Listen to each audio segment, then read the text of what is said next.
morning, everyone. It began with Brittany Higgins and her revelations of what took place in this very building. I need women to stand with me as we go about this. As we stand together, I need them to stand in this place. I need them to stand right where they are. Now, forgive me the indulgence. Forgive me this indulgence. I want women to have at least the same opportunities and the same voice and the same safety as men in this country. Actually, Prime Minister, the women of Australia may not forgive you this indulgence. Those women may be wondering what exactly the Prime Minister has been doing for the past month and what sick culture has been allowed to develop within the government and within Parliament House under his watch as Prime Minister since 2018. Suddenly, the enormity of the political trouble the Prime Minister is in, the sense of crisis and paralysis, the unravelling of too clever political management, and of course a masturbatory offence against a piece of furniture seem to have finally, if briefly, prompted Scott Morrison today to engage all those skills learned in his taxpayer-funded empathy training. Criticise me, if you like, for speaking about my daughters, but they are the centre of my life. My wife is the centre of my life. My mother, my widowed mother, is the centre of my life. They motivate me every day on this issue. The whole empathy thing turned out to only go so far, however, with Scott Morrison going in the blink of an eye into full attack mode, trying to turn the horror show he has ruled over for the past month back on the media. Right now, you'd be aware, in your own organisation, that there is a person who has had a complaint made against them for harassment of a woman in a women's toilet. And that matter is being pursued by your own HR department. So let's not, all of us who sit in glass houses here, start getting into that. News Corp released a statement late this afternoon saying the Prime Minister was wrong to make this claim, saying no such complaint had been made. The PM's statement, the company said, was, quote, simply untrue, and it undermined the principle that people must be able to raise issues safely and in confidence. Let's recap what we have learned since that day a month ago when the story first broke that a young woman had allegedly been raped in Parliament House exactly 2 years ago today.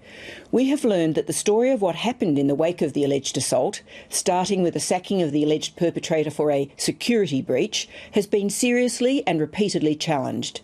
We have learned of historical rape allegations involving the country's first law officer. We have learned of a culture in Parliament House where building staff understand that they are not to make it their business when they find a naked, intoxicated young woman in an office, once they have established she is still breathing.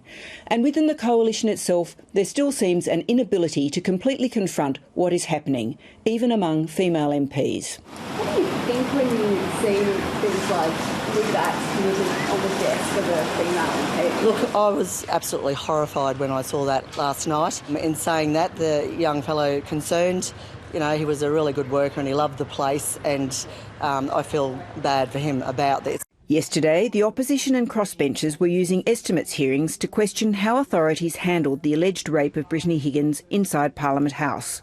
Labor and the Greens have had the majority of the time. Estimates has been for an hour and 20 minutes, and excluding interjections, Labor's had 17 minutes of that time. I'd hate to think that you were trying to inhibit people from asking questions. The bad behaviour in Parliament House is directly linked to an apparent disregard for accountability that the Prime Minister has repeatedly shown in the way he has dealt with his ministers.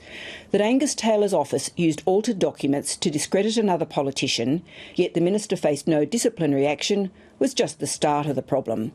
The list of walking wounded in Scott Morrison's ministry is staggering. In different ways, the actions of Christian Porter, Peter Dutton, Linda Reynolds, Alan Tudge, Michaelia Cash, Stuart Robert and Michael Sukkar have all been brought into question.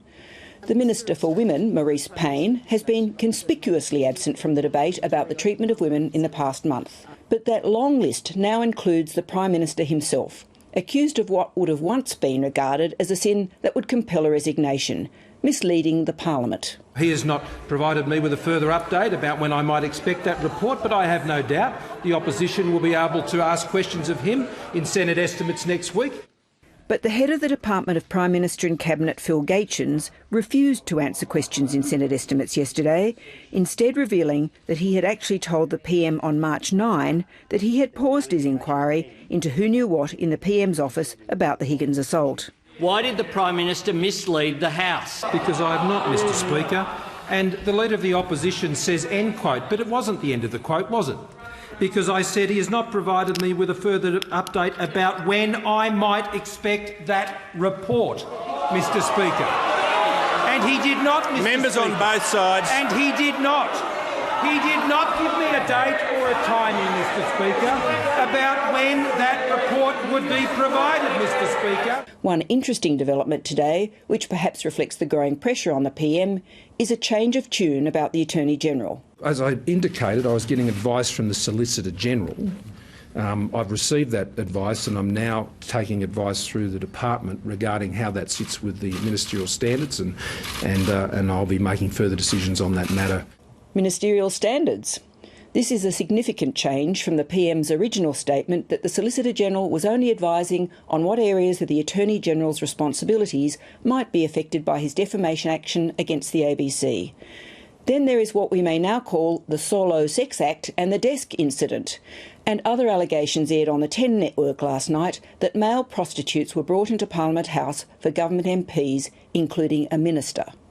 It is just absolutely shameful.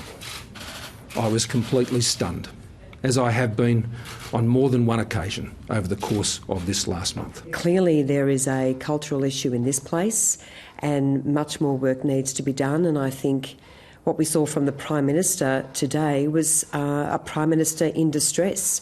We all feel this distress. Russell Broadbent is a veteran Liberal MP, first elected in 1990. This place, to me, is a reflection of the whole of the national psyche. And I say, what has changed with the national psyche that allows this type of behaviour to be seen as normal? Normal? I mean, Australia must be disgusted with us at the moment. It's just so embarrassing. I'm embarrassed.